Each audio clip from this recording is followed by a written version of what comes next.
Hello students, स्वागत है आपका हमारे यूट्यूब चैनल एकेडमिक स्टेट पर। आज हम फिर से आपके लिए लेकर आए हैं कक्षा 10 की हिंदी, विषय हिंदी, कक्षा 10, अध्याय 3 क्या लिखूं, और लेखक का नाम है पद्मलाल पुन्नालाल बख्शी। ठीक है, यह गद्यांश है। गद्यांश को रीड करने से पहले एक बार इसके प्रश्नों को रीड कर लेते हैं। प्रश्न का गद्यांश के पाठ और लेखक का नाम लिखिए। प्रश्न ख रेखांकित अंश की व्याख्या कीजिए। प्रश्न घ समाज सुधारकों की गणना क्यों समाप्त नहीं होती। एक बार ये पूरा गद्यांश पढ़ते हैं। मनुष्य जाति के इतिहास में कोई ऐसा काल नहीं हुआ जब सुधारों की आवश्यकता न हुई। तभी तो आज तक कितने ही सुधार हो गए हैं, पर सुधारों का अंत कब हुआ। भारत के इतिहास में बुद्धदेव, महावीर, स्वामी नागार्जुन, शंकराचार्य, कबीर, नानक, राजा राम मोहन राय, स्वामी दयानंद और महात्मा गांधी में ही सुधारकों की गणना समाप्त नहीं होती। सुधारकों का दल नगर नगर और गांव गांव में होता है। सच यह है कि जीवन में नए नए क्षेत्र उत्पन्न होते जाते हैं और नए नए सुधार हो जाते हैं। न दोषों का अंत है न सुधारों का। जो कभी सुधार थे वही आज दोष हो गए हैं और उन सुधारों का फिर नव सुधार किया जाता है। तभी तो यह जीवन प्रगतिशील माना गया है। आइए अब इसकी व्याख्या कर लेते हैं। पहली लाइन, मनुष्य जाति के इतिहास में कोई ऐसा काल नहीं हुआ जब सुधारों की आवश्यकता न हो। लेखक कहता है कि मनुष्य जाति के इतिहास में समय समय पर सुधारों की आवश्यकता हुई है और समाज सुधारकों द्वारा समाज सुधार के काम किए गए हैं और ये कार्य नित्य प्रत्यय चलता गया है और प्राचीन युग से आज तक ये चलता आ रहा है और जब तक ये दुनिया रहेगी तब तक ये काम चलता रहेगा। तभी तो आज कितने ही सुधार हो गए हैं। अब चूंकि ये लगातार सुधार होते आ रहे हैं, टाइम पे समय समय पर समाज सुधारक जो हैं सुधारकों के लिए काम करते आए हैं, तभी तो आज तक ये सुधार होते आए हैं। पर सुधारकों का अंत कब हुआ है? लेकिन इन सुधारकों का अंत नहीं हुआ है, ना ही होगा। भारत के इतिहास में बुद्धदेव, महावीर, स्वामी नागार्जुन, शंकराचार्य, कबीर, नानक, राजा राम मोहन राय, स्वामी दयानंद और महात्मा गांधी में सुधारों की गणना समाप्त नहीं होती। अब यहाँ पर लेकर कहते हैं कि भारत के इतिहास में बहुत बड़े बड़े समाज सुधारक हुए हैं। उसका एक क्रम यहाँ पैराग्राफ में दिया गया है। यानी बौद्ध धर्म के जो संस्थापक थे बुद्धदेव से लेकर के और महात्मा गांधी तक, इन्होंने कई प्रमुख समाज सुधारकों के नाम इसमें दिए हैं जिन्होंने समय समय पर कई समाज सुधार के कार्य किए हैं और ये गणना समाप्त नहीं हुई है। लेखक का कहना है कि इतने समाज सुधारक होने के बावजूद भी इस युग में समाज सुधारकों की कोई कमी नहीं आई है, लेकिन समाज में जो काम किए जा रहे हैं उन सुधारकों के लिए भी कोई कमी नहीं आई है। बार बार सुधार किया जा रहा है। इससे आगे क्या कहते हैं, सुधारकों का दल नगर नगर और गांव गांव में होता है। यानी जो ये समाज सुधारक होते हैं ये हर नगर में होते हैं और अगर आप कहीं गांव में भी जाएंगे तो वहाँ गांव में भी आपको समाज सुधारक मिल जाएंगे। सच ये है कि जीवन में नए नए क्षेत्र उत्पन्न होते हैं और नए नए सुधार हो जाते हैं। असल सच्चाई क्या है? लेखक के अनुसार असल सच्चाई कि हमारा जो ये जीवन है इसमें बार बार नए आविष्कार होते रहे हैं और पुरानी चीज़ों में बार बार सुधार होता गया है। न दोषों का अंत हुआ है न ही सुधारों का। और जितने सुधार होते हैं उतने ही दोष उत्पन्न हो जाते हैं। जो कभी सुधार थे वही आज दोष हो गए हैं। यानी समाज सुधारकों द्वारा जो सुधार किए गए हैं वो एक युग में आकर पुराने हो गए हैं तो उनमें कमी आ गई हैं, उनकी जगह नए सुधार आ गए हैं। तो जिनके अंदर कमियां आ गई हैं उनको फिर सुधार आ गया है।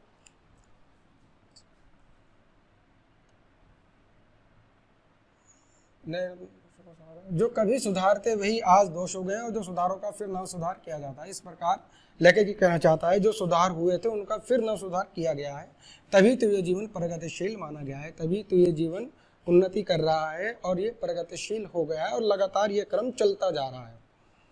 ठीक है, आइए इसके क्वेश्चन को देख लेते हैं। प्रश्न का गद्यांश के पाठ और लेखक का नाम। गद्यांश के पाठ का नाम क्या है, क्या लिखूं? लेखक का नाम है पद्मलाल पुन्नालाल बख्शी। रेखांकित अंश की व्याख्या कीजिए। मैंने आपको ये एक्सप्लेन कर दिया है, इसको बहुत अच्छे से समझकर आप लिख सकते हैं। समाज में समाज सुधारकों की गणना क्यों समाप्त नहीं हुई है? समाज में समाज सुधारकों की गणना इसलिए समाप्त नहीं हुई कि बार बार नित्य नए आविष्कार होते रहते हैं और जो पुराने आविष्कार हो गए हैं उनमें जो कमी आ गई है फिर उनमें सुधार होता है। तो इसीलिए समाज में समाज सुधारकों की गणना ना तो समाज में सुधारकों की कमी आई है और ना समाज सुधारकों की कमी आई है। तो समाज को सुधारने के लिए जो भी लोग आगे आते हैं ना तो उनमें कमी आ रही है और ना ही समाज के अंदर जो बुराइयां हैं उनको खत्म होने में कमी आ रही है। आगे पढ़ते हैं। अध्याय 3 क्या लिखूं का गद्यांश 4। गद्यांश को पढ़ने से पहले एक बार फिर से इसके कुछ प्रश्नों को पढ़ लेते हैं। प्रश्न का उपयुक्त गद्यांश का संदर्भ लिखिए। का रेखांकित अंश की व्याख्या कीजिए। अंग प्रगतिशील साहित्य के निर्माता क्या समझ रहे हैं। ये 3 प्रश्न हैं। इन 3 प्रश्नों को अच्छे से पढ़ के इस गद्यांश को बहुत अच्छे से समझ करके इसका रिप्लाई करना है, इन प्रश्नों का उत्तर देना है। तो एक बार पहले हम पूरा ही पैराग्राफ पढ़ेंगे। हिंदी में प्रगतिशील साहित्य का निर्माण हो रहा है। उसके निर्माता यह समझ रहे हैं कि उनके साहित्य में भविष्य का गौरव निहित है, पर कुछ ही समय के बाद उनका यह साहित्य भी अतीत का स्मारक हो जाएगा और आज जो तरुण हैं वही वृद्ध होकर अतीत के गौरव का स्वप्न देखेंगे। उनके स्थान में तरुणों का फिर दूसरा दल आ जाएगा जो भविष्य का स्वप्न देखेगा। दोनों के ही स्वप्न सुखद होते हैं क्योंकि दूर के ढोल सुहावने होते हैं। ये गद्यांश हम पढ़ चुके हैं। आइए अब इसकी व्याख्या करा देते हैं आपको। हिंदी में प्रगतिशील साहित्य का निर्माण हो रहा है। अब यहाँ पर लेखक के विचार हैं कि आज के हिंदी साहित्य के युग में प्रगतिवादी साहित्य का सृजन हो रहा है।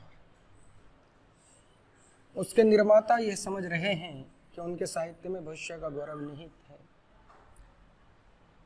हिंदी ये प्रगतिशील साहित्य के जो निर्माता हैं, तो हम लिखेंगे हिंदी प्रगतिशील साहित्य के निर्माणकर्ता ये समझ रहे हैं कि इसमें उनका भविष्य है, यानी उनका भविष्य जो है स्वर्णिम है।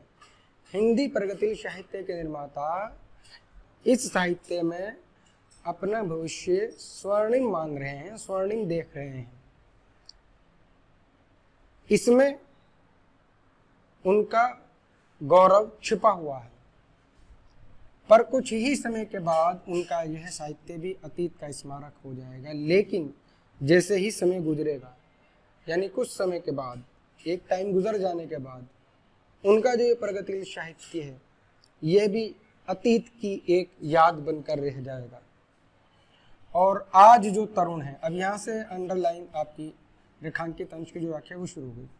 आज जो तरुण है, आज के इस प्रगतिशील हिंदी साहित्य में या प्रगतिवादी हिंदी साहित्य में जो आज तरुण हैं, नवयुवक हैं, वही वृद्ध होकर अतीत का गौरव का स्वप्न देखेंगे। यदि आज जिन प्रगतिशील साहित्यवादियों ने हिंदी साहित्य की जो सेवा की है, आज वे जब नवयुवक हैं और कल समय गुजरने के बाद जब वे वृद्ध हो जाएंगे तो वह जो उन्होंने अपने गौरवपूर्ण स्वप्न सजोए थे उसको वे फिर से याद करेंगे। उनके स्थान में तरुणों का फिर दूसरा दल आ जाएगा और उनके स्थान पर फिर नवयुवकों का एक दूसरा समूह अस्तित्व में आ जाएगा, वजूद में आ जाएगा, जो भविष्य का स्वप्न देखेगा और वे एक बार फिर से अपने भविष्य के निर्माण के बारे में सोचेगा, भविष्य के अपने भविष्य के निर्माण के बारे में सोचेगा। दोनों के ही स्वप्न सुखद होते हैं और इस प्रकार जो तरुण हैं, नवयुवक हैं, उनके भी स्वप्न भविष्य को लेकर के अच्छे होते हैं। और जो इस तरुण अवस्था से गुजर गए हैं, यानी जो नवयुवक की उम्र को, आयु को पार कर गए हैं और अब वृद्ध हो गए हैं, वे भी इसमें सुख का अनुभव महसूस करते हैं, क्योंकि दूर के ढोल सुहावने होते हैं। तो लेखक ने दूर के ढोल सुहावने जो नजर आते हैं उसका कंपैरिजन इसी बात से किया है। क्यों? क्योंकि दूर के ढोल जो होते हैं उसकी जो कर्कश ध्वनि होती है वो करीब में तो होती है, लेकिन दूर में वो कर्कश ध्वनि जो होती है, उसकी कटु ध्वनि, वो तो समाप्त हो जाती है और दूर तक सिर्फ उसकी सुरीली और मधुर सुरीली आवाज पहुंचती है। ठीक है, आइए अब इसके प्रश्न को देखते हैं। उपरोक्त गद्यांश का संदर्भ लिखिए। गद्यांश का संदर्भ लिखिए। संदर्भ, कभी कभी तो इसका क्वेश्चन होता है कि उपरोक्त गद्यांश का पाठ और लेखक का नाम लिखिए और गद्यांश का संदर्भ लिखिए। ये एक ही बात है, इसे चाहे जैसे लिख दीजिए, या तो ऐसे लिख दीजिए कि पाठ का नाम क्या लिखूं और लेखक का नाम पद्मलाल पुन्नालाल बख्शी, या संदर्भ को थोड़ा सा और शब्दों में लिखते हैं किस तरीके से कि प्रस्तुत गद्यांश हमारी पाठ्यपुस्तक गद्य संकलन हिंदी में संकलित गद्य संकलन के क्या लिखूं पाठ से लिया गया है। इसके लेखक श्री पद्मलाल पुन्नालाल बख्शी जी। एक बार फिर से बता रहा हूं कि प्रस्तुत पद्यांश हमारी पाठ्यपुस्तक हिंदी में गद्य संकलन में संकलित क्या लिखूं पाठ से लिया गया है। इसके लेखक श्री पद्मलाल पुन्नालाल बख्शी जी हैं। प्रश्न खा, रेखांकित अंश की व्याख्या कीजिए। मैंने इस पूरे पैराग्राफ की व्याख्या आपको के सामने बता दी है, उसको अच्छे से समझ करके आप इसकी व्याख्या लिख देंगे। प्रगतिशील साहित्य के निर्माता क्या समझ रहे हैं? सबसे पहले ही लाइन में इसका आपका उत्तर है, प्रगतिशील साहित्य के निर्माता अपने भविष्य को स्वर्णिम समझ रहे हैं। ठीक है, उसी में उनका गौरव छिपा हुआ है।